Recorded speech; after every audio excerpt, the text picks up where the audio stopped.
그렇죠. 네. 우리 운관기를 풍성하게 하고 복되게 하는 선물들입니다. 어느 날 철학자 소크라테스에게 이웃 사람이 뛰어왔습니다. 얼마나 흥분했는지 먼 발치에서 이렇게 소리를 질렀습니다. 여보게 소크라테스, 자네 친구가 말이야. 이렇게 흥분해서 뛰어오는데 소크라테스가 말을 탁 잘랐습니다.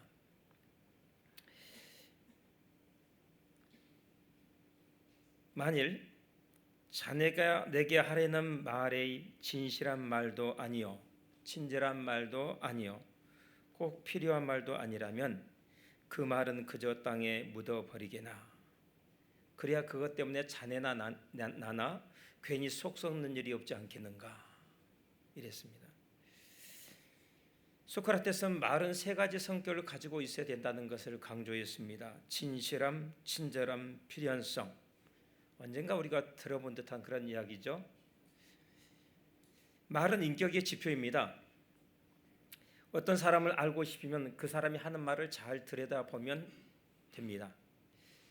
말은 그 사람의 성격과 정신 상태를 드러내 보여주거든요. 어떤 사람은 말을 현란하게 과도하게 독창적으로 하려고 애를 씁니다. 그런 사람은 어떤 특별한 옷차림을 통해서 남의 눈에 띄려고 노력하는 사람과 똑같습니다. 방법이 다를 뿐이죠. 오늘날 많은 사람들이 말로 자기 자신을 드러내려고 애를 씁니다. 말로 자신을 부각해야만 더 좋은 점수를 딸 수 있고 더 좋은 기회를 잡을 수 있다고 믿기 때문이죠. 그러나 성경은 그렇게 이야기하지 않습니다. 성경은 오히려 침묵을 강조하고 말의 진실성을 중요하게 강조합니다. 참된 말을 하는 사람은 결국 그 참된 말 때문에 살아날 것이고, 진실하지 않는 말, 가치 없는 말을 하는 사람은 뭔가 포장해서 자기를 과대해서 나타내려고 애를 쓰는 사람은 결국 자신의 삶도 그렇게 허위로 끝나게 될 겁니다. 이것이 성경의 가르침이죠. 지금은 말의 인플레이션 시대입니다. 언어의 화폐 개혁이 필요한 시대죠. 지혜로운 사람은 그의 적은 말수로 알아본다라는 말이 있습니다. 또 사람이 말을 많이 하는 것은 그의 안에 있는 공허함을 참지 못하기 때문이다라는 말도 있습니다. 그래서요, 우리는 필요 이상으로 많은 말을 하는 것과 작별한 다음에야 비로소 성숙해질 수 있는 것 같습니다. 오늘 사도 바울도 말의 중요성을 이해하고 있는 것을 보게 됩니다. 25절에 그런즉 거짓을 버리고 각각 그 이웃과 더불어 참된 것을 말하라. 이는 우리가 서로 지체가 됨이라.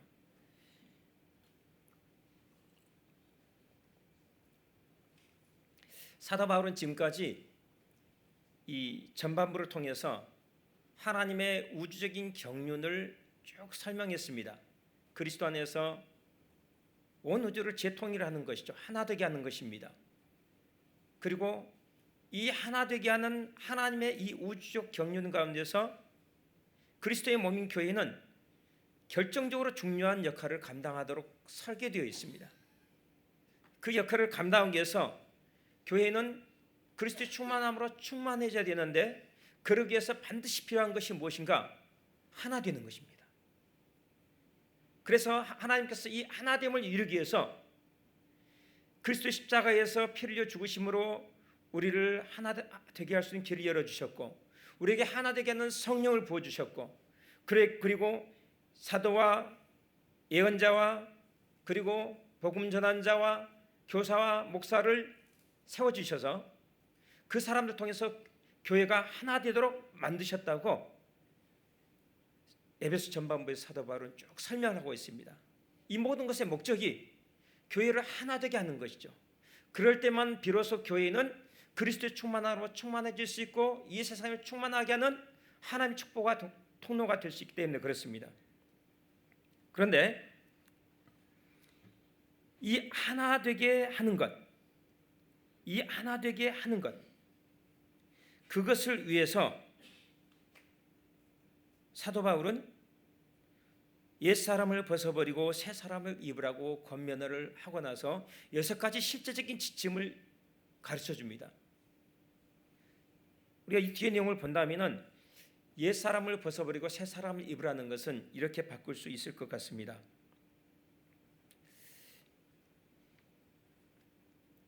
교회를 세우는 말을 하고 교회를 무너뜨리는 말을 하지 말라, 이렇게 바꿀 수 있을 것 같아요. 옛사람을 벗어버리고 새 사람을 입으라, 마치 옷을 벗고 입는 것처럼 설명을 하고 있는데, 그것은 이제 세상에 살 때 하나님 없이 살던 삶의 방식을 던져버리고 이제는 하나님의 자녀답게 거룩한 행실의 옷을 입으라, 이런 말씀이죠. 그런데 우리가 입어야 될 옷, 그 입어야 될 옷의 첫 번째가 무엇이냐? 아름다운 언어의 옷이라는 겁니다.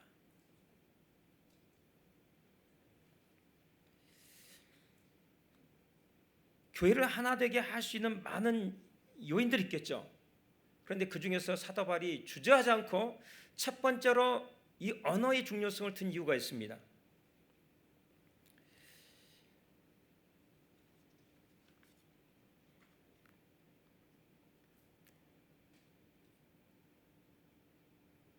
교회는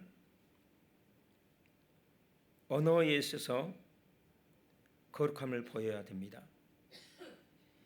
먼저 거짓을 버리고 참된 것을 말해야 됩니다. 25절 말씀을 다시 한번 같이 읽어보겠습니다. 자, 시작.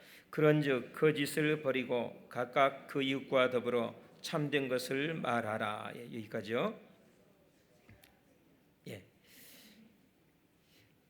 거짓을 버리고, 거짓말을 버리라는 것이죠. 그리고 진실만을 말하라는 것입니다. 왜냐하면은 교제는 신뢰 위에서만 세워지기 때문입니다. 내가 누군가를 신뢰할 수 없다면 그 사람과 진실한 교제를 나눌 수 없기 때문이죠. 만약 어떤 사람이 내게 거짓말하면 나는 그 사람과 진정한 교제를 나눌 수 없게 될 것입니다. 그래서 거짓말을 해서는 안 되는 것이죠. 우리가 거짓말을 버리고 진실만을 서로에게 말할 때 우리는 하나님이 원하시는 교회를 세워나갈 수 있습니다. 우리가 진실을 말하면요, 하나님이 교회를 세워주셔요. 그것이 성경의 선언입니다.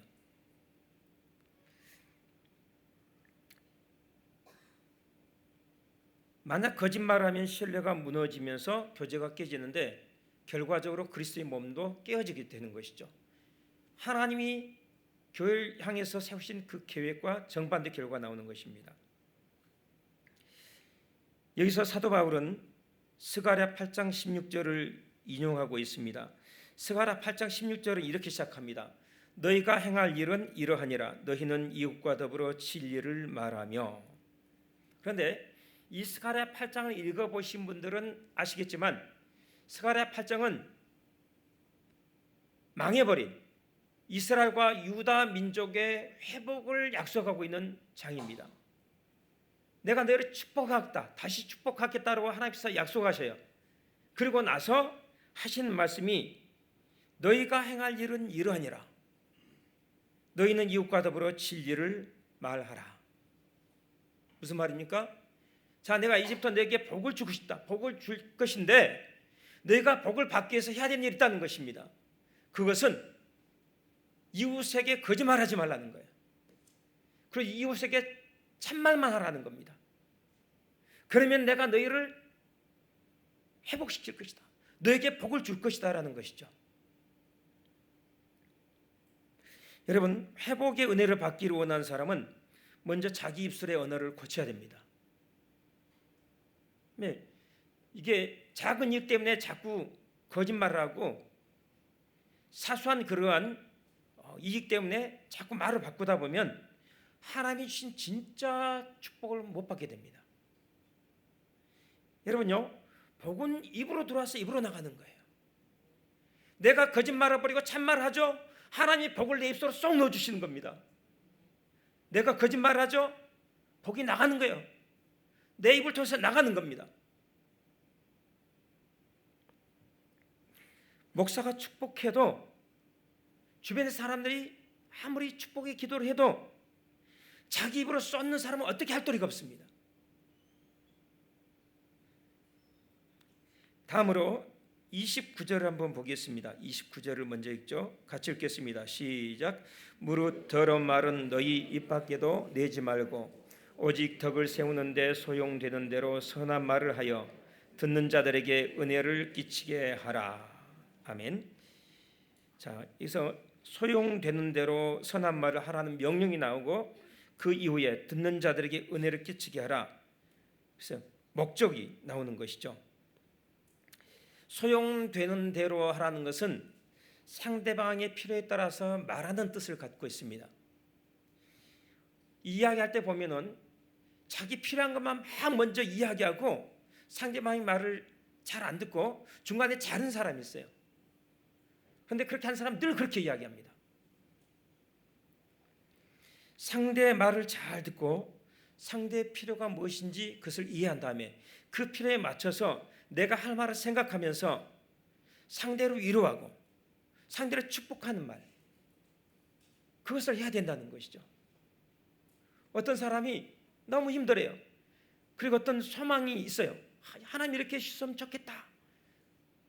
잘 내가 경청을 하면 그 사람은 자기 아픔을 이야기하고 자기 속에 있는 걸 내놓습니다. 경청을 안 하면 절대 속에 있는 거 내놓지 않죠. 그러면은 그 사람이 속 이야기할 때 잘 듣고 하나님이 도와주실 거야. 걱정하지 마. 하나님이 복 주실 거야. 이렇게 상대방의 필요에 맞춰서 상대방을 위로하는 말을 할 줄 알아야 된다는 거예요. 자기 필요한 건 먼저 이야기하느라고 상대방이 무엇을 필요하는지, 상대가 무엇 때문에 아파하는지 들을 여유가 없는 사람은 별 가치가 없는 사람입니다.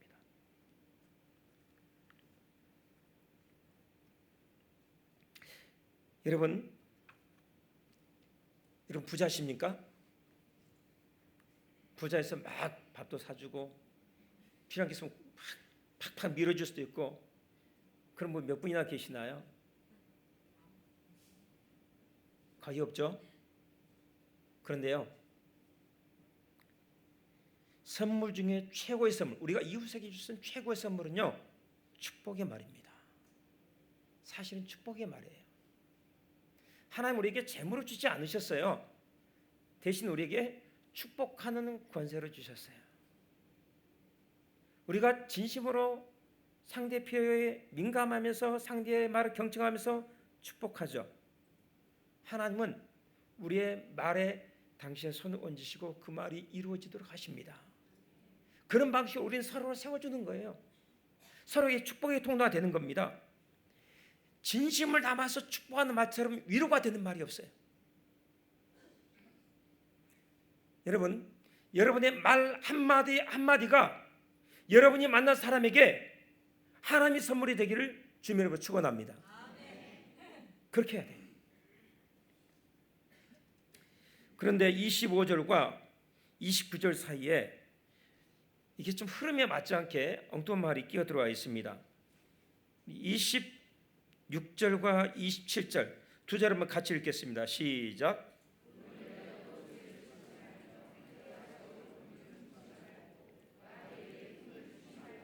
예, 오늘 28절은 다루지 않을 텐데요.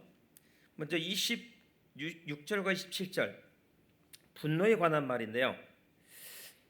전 이거 읽을 때마다 왜 이렇게 흐름이 이렇게 되지? 늘 의문이 들었어요. 그냥 25절에서 29절로 연결하면 아주 자연스러울 것 같아요. 왜 이렇게 뛰어났을까? 곰곰이 생각해 보다가 깨달은 것이 있어요. 진실을 말하지 않고 거짓말을 말하면 그 거짓말로 인해서 피해를 입은 사람, 상처를 입은 사람이 생겨나게 됩니다. 그러면 그 사람 어떻게 되죠? 마음속에 분노를 품게 되는 거예요. 어떤 사람이 그런 말을 했어요. 모든 문제가 일어나는 원인의 4분의 3은 말 때문이다.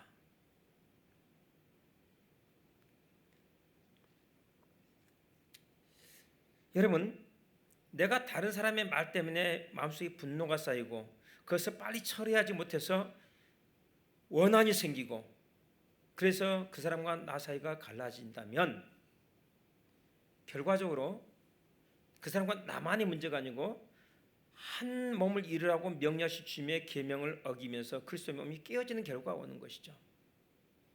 항상 우리는 개인적 입장에서 생각하면 안 됩니다. 항상 하나님의 입장에서 그리스도의 몸이라는 이 관점에서 항상 교회에서 모든 일을 처리해야 되는 거예요.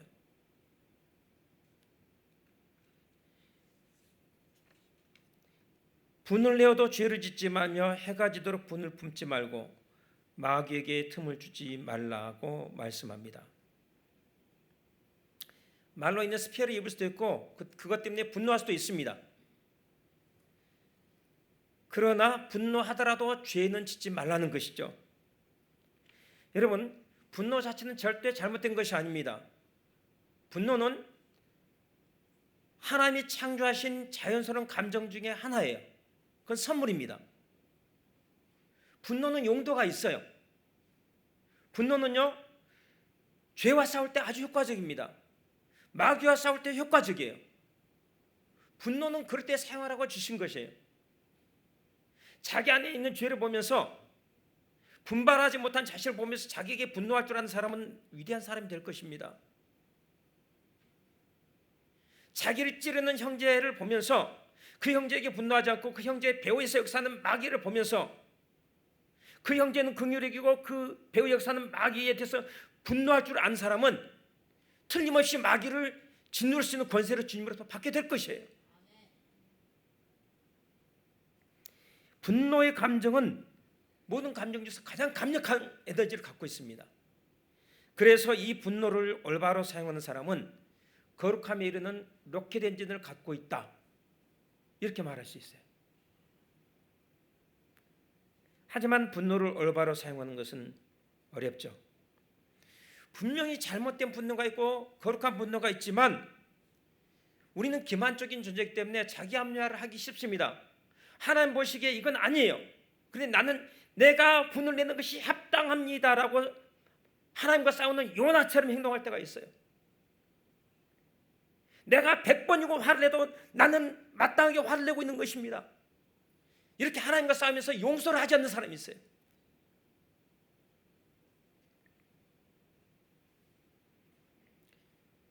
그런데 하나님 보시기에 선하지 않는 분노를 합리화하면서 오래 품고 있으면 100% 하나님의 은혜가 그 사람의 영혼 안에서 소멸됩니다. 대신 보이지 않는 마귀 역사가 계속해서 여러분의 삶 가운데 가라지를 부릴 텐데 도대체 이 가라지가 어디서 생겼고 이 가라지를 어떻게 처리해야 될지 여러분은 짐작도 못하게 될 것이에요.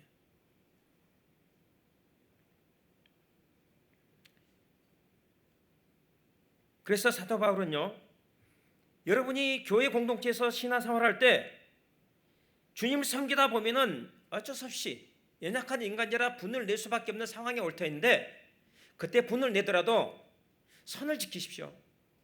선을 넘어가지 마십시오. 분노할 때는 원칙이 있는 것입니다라고 말씀하고 있는 거예요.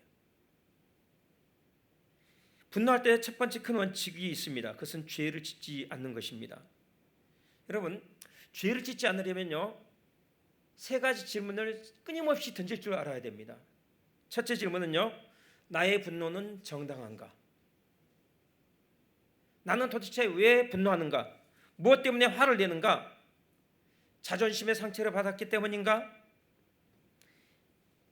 인정받지 못해서이기 때문인가? 상대가 나를 무시했다고 느껴서인가? 사람들이 저 사람만 칭찬했기 때문인가? 내 수고를 알아주지 못했기 때문인가? 내 이익을 손해봤다고 느끼기 때문인가? 이런 식으로 질문을 던져봐야 되는 거예요. 자기의 동기에 대해서 물어봐야 되는 겁니다. 아무도 그 질문을 해줄 수 없어요. 자기만 할 수 있어요.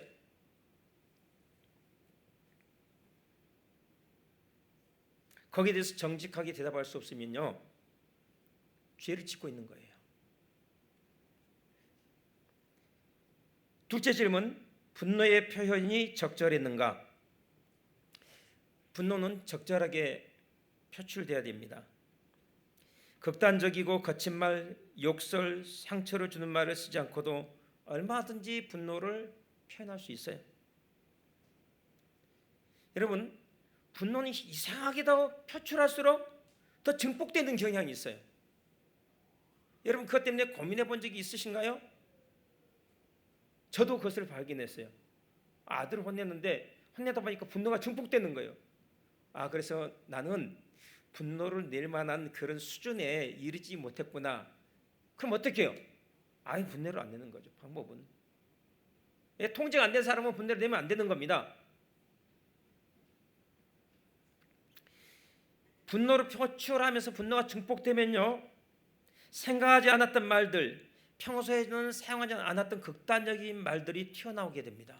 그리고 그것 때문에 상대는 정말 큰 상처를 입고, 그것 때문에 가정이 깨어지고, 그것 때문에 교회 공동체가 깨어지는 것이죠. 자기도 놀래요. 내가 이런 말을 다 하다니. 그런데 어떻게 해요? 이미 쏟았는데. 그런 사람은요, 딱 목표를 세워야 됩니다. 절대 화내지 않기. 저희 교회 학년에 그 서방파에 굉장히 유명한 분이 한 분 계세요. 여러분 잘 모르실 거예요. 그분 손을 만지면 다른 사람 1.5배는 큰데, 손 큰 게 문제가 아니고 딱 잡으면은 거기서 연세가 많으신데도 힘이 쫙 느껴져요. 야, 이거 한 대 맞으면 이게 깨지겠다. 이게 잡는 순간에 느껴져요. 그분이 부산에 원정을 갔습니다. 혼자서. 원정을 가지고 제압을 하고 왔어요. 물론 혼자서 끝까지 싸운 건 아니고 핵심만, 자기 목표만 딱 달성하고 이제 36개 치기를 했지만은, 근데 그분이 손을 씻었어요.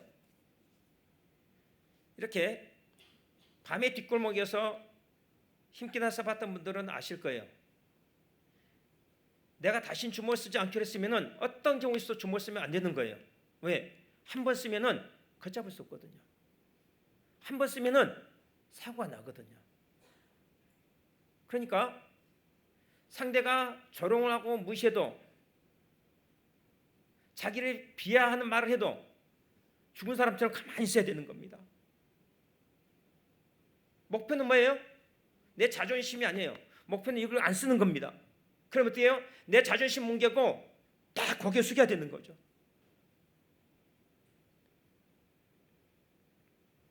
화를 참고 있자니 병이 생길 것 같습니까? 산에 가서 소리를 질러야 돼요. 야구장 가서 배트로 휘둘러야 돼요. 더 좋은 것은 교도실 가가지고요, 자기 가슴을 치면서 주여 나를 불쌍히 여기소서, 나는 죄인입니다. 주여 나를 불쌍히 여기소서, 내 힘으로는 이것을 다스릴 수가 없습니다. 주여 나를 불쌍히 여기소서. 자기 가슴을 치면 주님이 도와주십니다. 안 쳐서 문제죠. 치기 싫어요. 제가 왜 쳐요? 안 친다고요. 안 쳐요. 왜요? 알량한 자존심 때문에.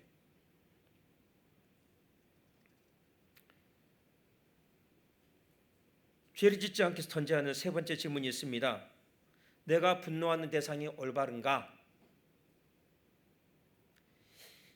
분노의 대상을 올바르게 하는 것이 영적 성장에서 매우 중요합니다. 이 말을 기억하기 바랍니다. 대상을 잘 정해야 돼요. 형제가 나에게 말을 잘못했어요. 실수를 했어요. 내 명예를 손상시켰을 수도 있고, 정말 갑자기 하루아침에 내가 죄인이 될 수도 있어요. 형제가 나에게 잘못한 건 맞죠. 그렇더라도 형제가 아니라 형제의 배후에서 그 말을 하도록 역사한 마귀에 대해서 분노할 줄 알아야 된다는 거예요. 형제가 아니고 마귀라는 거예요. 형제는 사랑의 대상이지 분노의 대상이 아니라는 겁니다. 형제에게 분노한 사람은 아무리 분날기를 많이 갖다 댄다고 할지라도 영적으로 성장하기 어렵습니다. 하나님의 축복을 받기 어려워요.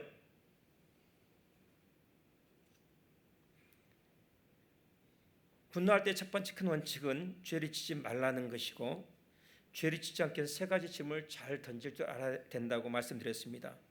나의 분노는 정당한가? 동기를 물어야 되는 것이고, 나의 분노의 표현은 적절했는가? 물어야 되는 것이고, 내가 분노한 대상이 올바른가?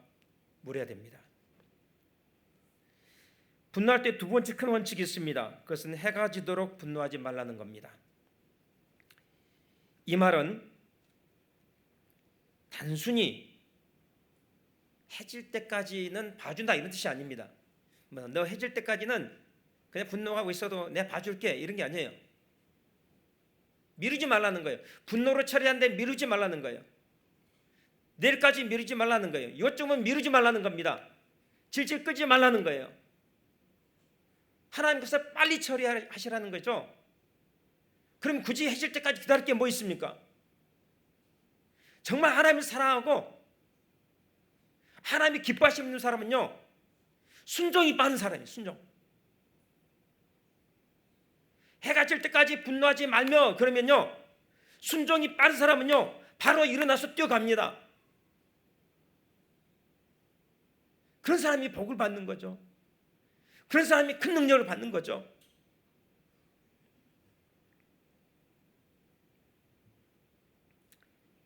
다음날로 미루지 말고 잠자리에 들기 전에 해결하라는 겁니다. 요즘에 전부 다 온라인을 해가지고 이 밤과 낮이 구분이 안 되기 때문에 그냥 이렇게 넘어가신 분들이 많은 것 같아요. 절대로 분을 품죄로 잠을 들면 안 됩니다. 부부는 싸워도요, 자기 전에 꼭 해결하고 꼭 하고 잠자리에 들어야 됩니다. 자녀는 혼을 내도요, 자녀 잠자기 전에 가서 안아줘야 됩니다. 그러지 않으면 마귀에게 그 틈을 내주게 될 것입니다.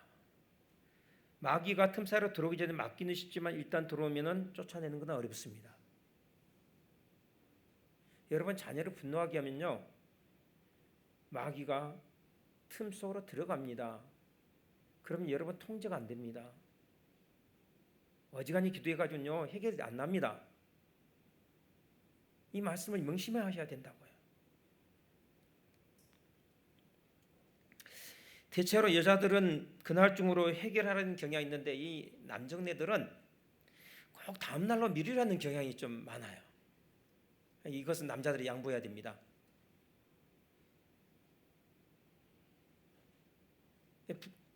남자가 보기 아무리 여자가 잘못한 것 같아도, 부인이 잘못한 것 같아도 100번 머리 숙이고 들어가야 됩니다. 왜요? 가장이니까. 아니, 웃을 일이 아니라고요? 가장이니까 가장을 지키고 가장을 세워야 될 책임 있잖아요. 최종적인 책임 있잖아요. 남편도 리더라고요. 리더.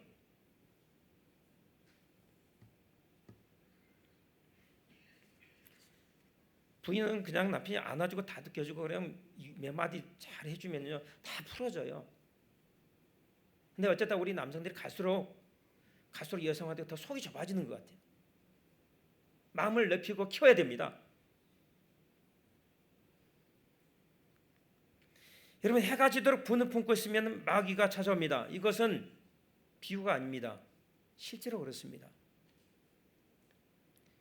마귀는 항상 틈을 엿보고 있다가 틈이 생기면 찾아와서 바로 공격합니다. 바로 작업 들어갑니다. 특히 분노를 오래 보고 있는 사람, 집중적인 표적됩니다. 네, 공격 대상이 돼요. 어떤 식으로 공격하는지 아세요? 틈이 딱 생겼죠. 내가 분노를 품고 있어요. 그럼 틈이 점점 벌어져요. 이게 크랙이 생긴다고요. 그러면은 그 속으로 싹 생각을 집어넣어요. 생각. 어떤 생각이요? 상상력을 악한 방향으로 사용하도록 이렇게 부추기는 겁니다. 그 사람 지금 너 비웃고 있을 거야. 그 사람과 친한 사람끼리 모여가지고 너 뒷담화하고 있을 거야. 너 그 사람 왜 그런지 알아? 너 뭉개주려고 그런 거야.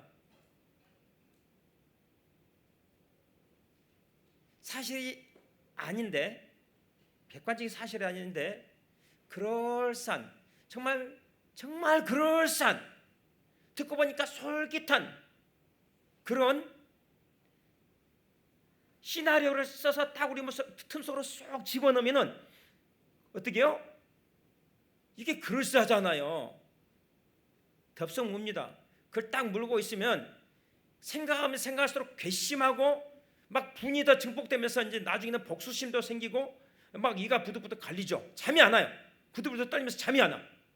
혈압이 올라가고 약 하나 먹고 또 계속해서 또 증오심을 증폭시키는 거예요.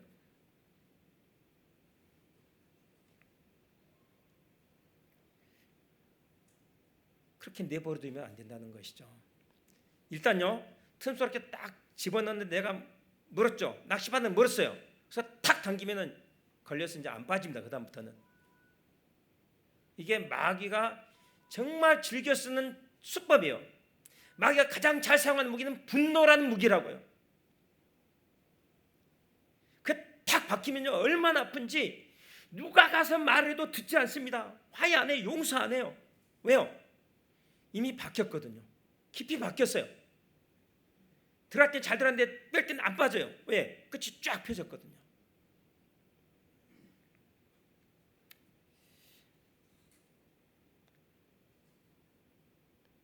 틈을 줘서는 안 된다는 거예요. 틈을.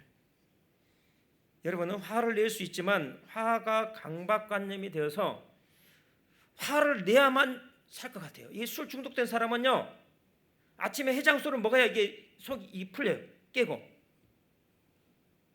분노가 강박관념 된 사람은 이 분노를 발휘해야만 시원해지면서 살 것 같아요. 화를 내지 않으면 직성이 풀리지 않는 사람, 분노가 습성이 된 사람은 무슨 일만 생기면 얼굴이 벌개지고 버럭 소리 지르고 과격한 말을 쏟아놓고 안색이 뒤틀려서 풀질 않아요. 그러면은 그 사람 앞에서는 뭐 이 사람 있으면 할 것 없어요.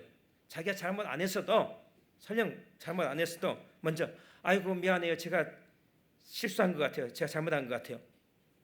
용서를 구하죠. 왜요? 그렇게 해서라도 상대가 풀려야 되니까. 그래야 교회가 평안하니까. 그래야 주님이 기뻐하시니까. 그렇게 하는 거죠. 근데 옆에서 친구가 콕 찔러요. 야, 너 잘못하지도 않는데 왜 너가 잘못했다고 먼저 빌어? 그러면 이제 좀 이렇게 그래도 좀 온유한 사람은 아유 이렇게 해서라도 빨리 풀어야지 어떻게 해요 이렇게 하는데, 좀 그래도 한석갈 하시는 분은 이렇게 이야기하죠. 야, 똥이 무서워서 피하냐? 더러워서 피하지?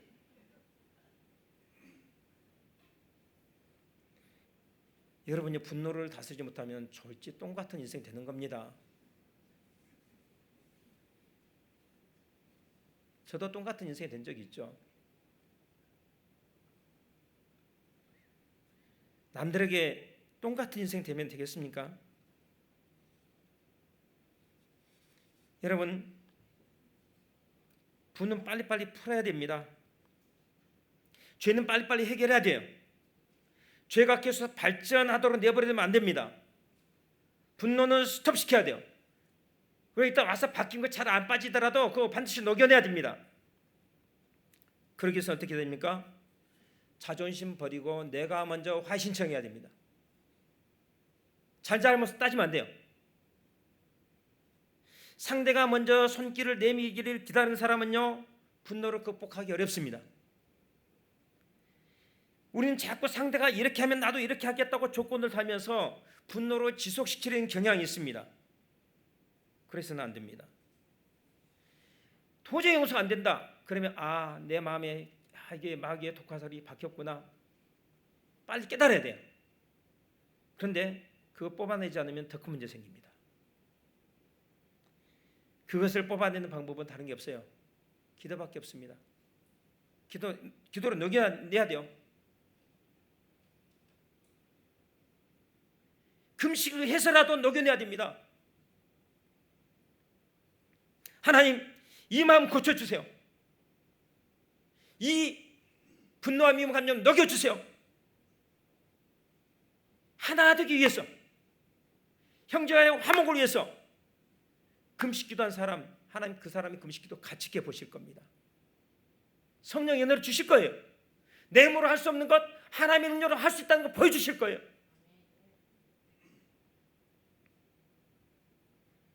이를 악물고 기도하면서 녹여내야 됩니다. 그러면 하나님은 분노의 마귀를 대적할 수 있는 능력을 주시고 사랑의 은사를 선물로 주세요. 나를 공격했던 분노의 마귀를 내가 극복했죠. 다른 사람이, 그 사람이 다른 사람의 말로 상처를 받고 막 분노로 주체하지 못해서 아파한 사람 가가지고 딱 껴안고 기도하죠. 분노의 마귀가 물러갑니다. 능력은 그런 식으로 얻는 거예요.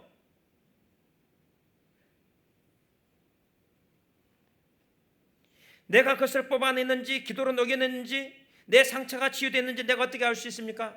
알 수 있어요. 아는 방법이 있어요. 내게 상처를 줬던 그 사람을 딱 생각하는데 그 사람을 긍휼히 여기는 마음이 내 안에 솟구치면서 그 사람 위해서 기도하고 그 사람을 축복하는 기도가 자연스럽게 흘러나온다. 다 된 겁니다. 해결된 겁니다. 그런데 이게 잘 안 돼요. 해결 안 된 겁니다. 용서했다 말하지만 사실 해결 안 된 거예요. 안 되면 어떻게 합니까? 억지로라도 축복해야 됩니다. 하나님 그 사람 축복해 주세요. 속으로는 그 사람 망했으면 좋겠다 막 이렇게 말하고 싶은 생각이 불뚝 같아도 하나님 그 사람 축복해 주세요. 어거지로라도 축복 기도를 해야 되는 거예요. 근데 자꾸 하다 보면 진짜로 마음이 점점 그런 방향으로 움직여 갑니다. 이것이 언어의 위력이에요. 이것이.